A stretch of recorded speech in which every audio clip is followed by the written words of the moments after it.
Boa tarde, alunos. Estamos aqui de novo para a nossa aula. Vamos falar hoje de mais um material.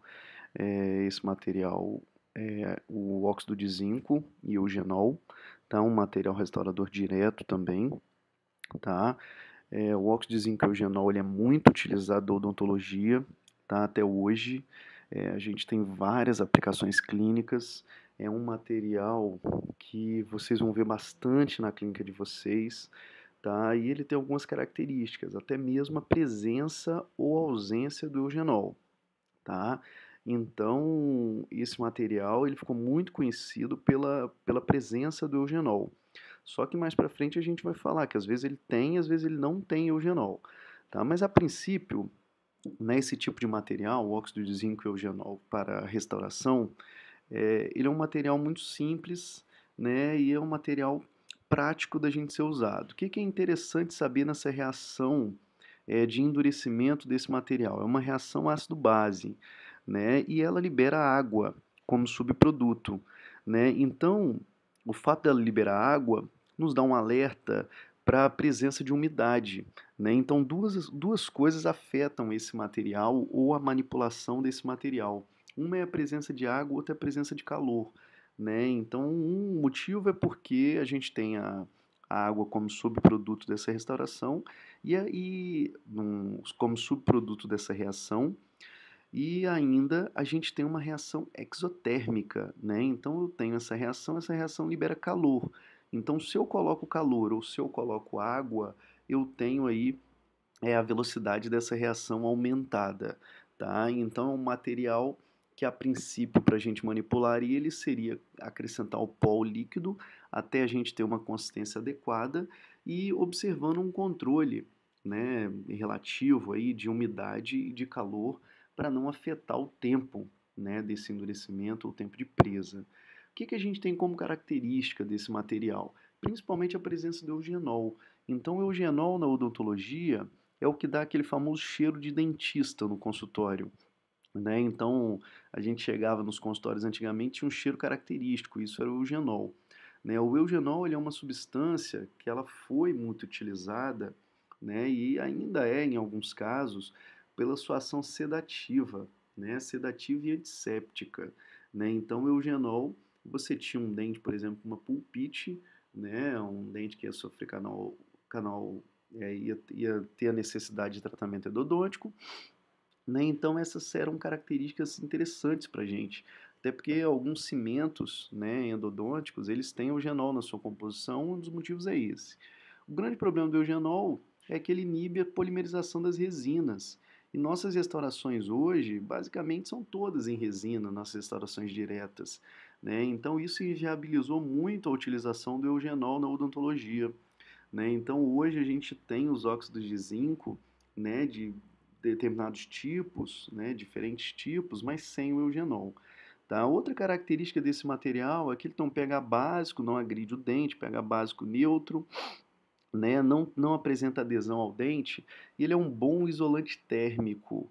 Tá? Então esse material ele começou a ser muito utilizado associando ele com as restaurações de amálgama. Né? Eu falei para vocês aí em relação ao amálgama que o amálgama é autocondutor térmico e elétrico. Né? Então você em cavidades profundas, quando a gente fazia amálgama, você tinha aquela possibilidade de gerar esse choque térmico, né, e ser nocivo ao órgão dental, ou o paciente mesmo sentir dor. Então era muito comum em cavidades profundas de amálgama a gente ter uma base forradora de óxido de zinco e eugenol. Né? Então, até hoje, se a gente tira um amálgama de um paciente, né, tira a restauração de amálgama, se tiver alguma coisa embaixo, né, no fundo da cavidade, provavelmente é o óxido de zinco e eugenol. Ele era muito utilizado para isso. Né? Então, o óxido de zinco e eugenol ele não tem resistência suficiente para ser usado como restauração definitiva. Né? Então, para a restauração definitiva, ele era associado ao amálgama, ele servia como base forradora. Né? Na verdade, a grande indicação desse material é mais como restaurador provisório do que como restaurador definitivo. Tá? E chegaram a tentar, né, melhorar um pouco esse material colocando partículas de carga, tá? Mas não se teve muito sucesso, não. Então, de forma geral, quando a gente tem essa apresentação aí pó e líquido do óxido de zinco eugenol ou óxido de zinco eugenol restaurador, que a gente fala, que é o tipo 3, que eu já vou falar daqui a pouquinho, eles são para restaurações temporárias. Dificilmente a gente usa esse material para restaurações definitivas. Tá? E a grande vantagem é, se a gente puder, se a gente não for trabalhar com resina, é associar o eugenol, né, o óxido de zinco ao eugenol. O óxido de zinco talvez seja um dos materiais que tem maior aplicabilidade clínica na odontologia. Tá? Ele a gente consegue usar ele para cimentação de provisório, cimentação definitivo, cimento cirúrgico, pasta de moldagem, né, restaurador temporário, como eu falei para vocês. Então, é um material muito usado ainda na odontologia. A tendência é reduzir um pouco com o surgimento dos materiais resinosos, mas ainda se usa muito na odonto.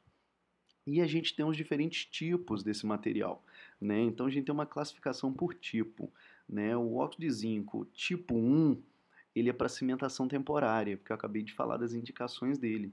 O tipo 2 é para cimentação definitiva, que a gente chama fosfato de zinco, cimento fosfato de zinco, onde o líquido tem uma grande porção de ácido fosfórico, tá? E a gente chega no tipo 3 e no tipo 4, né, que são o óxido de zinco para restaurações temporárias e bases forradoras, né, que é o nosso objetivo hoje, né? Então a gente pode ver aí essas duas formas de apresentação, tá? Hoje a gente tem usado muito essa forma de apresentação, que é o tipo 4, que já é o que vem pronto, tá? Uma das marcas comerciais é o Cotosol. O tipo 3, ou o IRM, como se ficou convencionado falar, mas também tem outras marcas, o Pulposan, né? A gente tinha que misturar o pó e líquido para ele endurecer.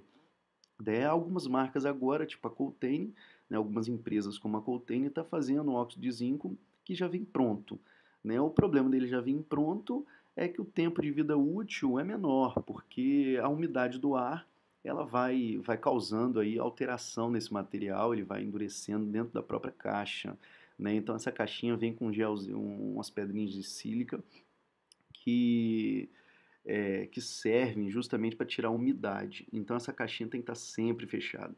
Ela em contato com o ar vai iniciar a reação de endurecimento ou vai acelerar a reação de endurecimento, esse material vai durar menos. Tá? Mas são duas formas muito usadas hoje. Ah, mas usadas aonde? Esse tipo de restauração temporária a gente usa muito para endodontia.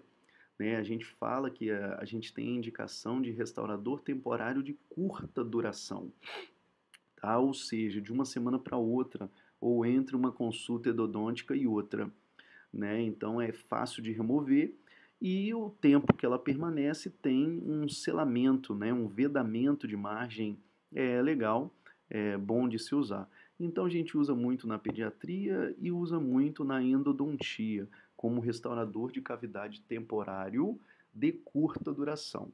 E como é que a gente faz esse material? A gente faz nessas 4 etapas aí. Primeiro proporciona pó e líquido, depois espatula, depois insere na cavidade e faz a escultura. Então é um material bem simples de se fazer.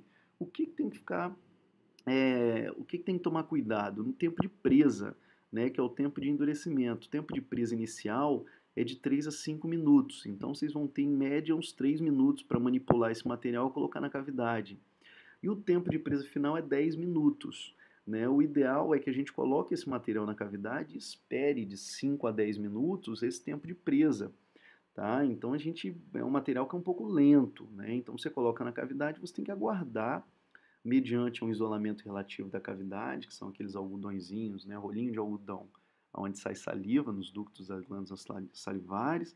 É, e aguardar um pouco antes de liberar o paciente, tá? Mas de forma geral, a gente tem isso aí, ele vem com medidor, né, de pó, então você coloca uma pazinha para uma gota, uma pazinha para 3 gotas, de acordo com o fabricante, mas de forma geral, a gente mistura ele até chegar numa consistência que a gente quer, que eu já vou mostrar, né? Então, após ter colocado o pó e líquido na placa, eu pego uma espátula, tem que ser uma espátula rígida, tá? Para manipular esse material, tá? Dependendo da espátula, vai te facilitar ou vai te dificultar o procedimento, né? Então, eu pego uma espátula 36 ou uma espátula 50, divido essa medida que eu coloquei na placa para não englobar tudo de uma vez, né? Divido o pozinho na placa, eu vou colocar por incrementos, né? Misturar o pó líquido por incrementos, proporciono o líquido na placa, né? E vou agregando o pó líquido, né? O que eu tenho que observar? Essa reação, quando o pó vai sobre o líquido, parece que está seco e a gente tem uma tendência de colocar mais líquido. Mas, na verdade, se a gente lembrar da reação, como a reação ocorre, a gente tem uma liberação de água como subproduto. Então, a gente tem que aguardar um pouco. Então, agrego o pó líquido, tá? Sem medidas muito precisas, é no olho mesmo.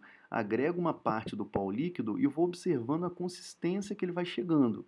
Só que eu tenho que fazer isso com uma determinada calma, né? Então a gente imagina que é uns 10 segundos aí de espatulação, né? 10, 15 segundos para a gente ver a formação do material. E a gente vai parar de misturar ou parar de incorporar pó líquido quando a gente consegue uma fase plástica, né? Como essa da figura. Né? Então a gente observa essa fase plástica, ou seja, o material ele está soltando da placa, à medida que eu manipulo ele, que eu mexo nele, ele solta da placa, e a gente usa uma espátula de inserção, espátula número 1, ou espátula de silicato.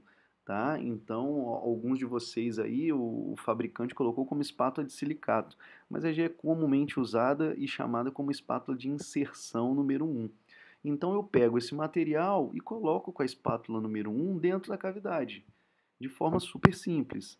Né? Então coloquei dentro da cavidade, com a espátula número 1, a quantidade para fechar ou tapar a cavidade, e posso, depois, uma bolinha de algodão úmida, acomodar esse material, ajeitar esse material dentro da cavidade, né? Com uma pinça e uma bolinha de algodão úmida, com água mesmo. E aí a minha restauração provisória, ela está feita. Né? Poderia agora pegar um Rollenbeck, tirar os excessos, mas não tem necessidade. Tá? Então é um material muito fácil, ela vai ficar aí. O grande problema da restauração é que ela vai dissolvendo com o tempo, né? Esse material é solúvel em água, então ela vai estragando, vai deteriorando. Né? Então a gente fala que é um material restaurador provisório de curta duração. Ele não dura mais do que 15 dias aí dentro da cavidade. Tá bom? Esse é o primeiro exemplo. O segundo exemplo é que esse material também é usado para base forradora. E aí como é que a gente faria uma base forradora? Faria exatamente da mesma forma, só que ao invés de finalizar a restauração com uma bolinha de algodão úmida ou com a espátula número 1, a gente usa os condensadores. Né? Os condensadores eles vão acomodar esse material de forma certa dentro da cavidade.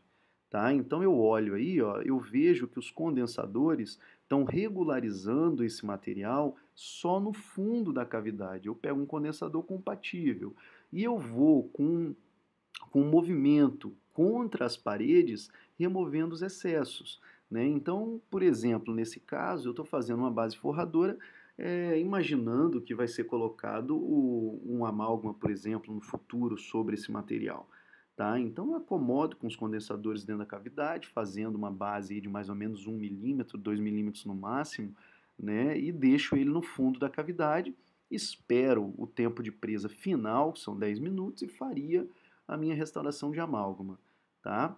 Poderia também usar o Rollenbeck, como eu já falei, só para dar um acabamento nas restaurações, seja para dar um acabamento nele como restaurador temporário, né, ou seja para dar um acabamento em algum canto, em alguma aresta, ele usado como base forradora. Tá bom? Então é um material simples, fácil de usar, sem muito mistério, tá? Esse material, se a gente fosse perguntar aí, fazer um estudo dirigido para vocês, talvez eu colocasse a primeira pergunta, uma das mais importantes é quais as indicações clínicas desse material, né? Uma segunda pergunta, quais os tipos que eu tenho de óxido de zinco com o eugenol, né? E basicamente isso. E terceiro, a forma de manipulação desse material. Tá? Então, de forma geral, é um material simples, né? É um material fácil de usar. E a gente coloca aí essas três últimas perguntas. Tá? Primeiro, quais as indicações clínicas. Segundo, quais os tipos desse material e as indicações de cada um. E terceiro, qual a forma de manipular. Tá bom? Então, por hoje é só isso. Tá? E a gente discute melhor sobre esse material nas aulas à frente. Tá bom? Tchau, pessoal.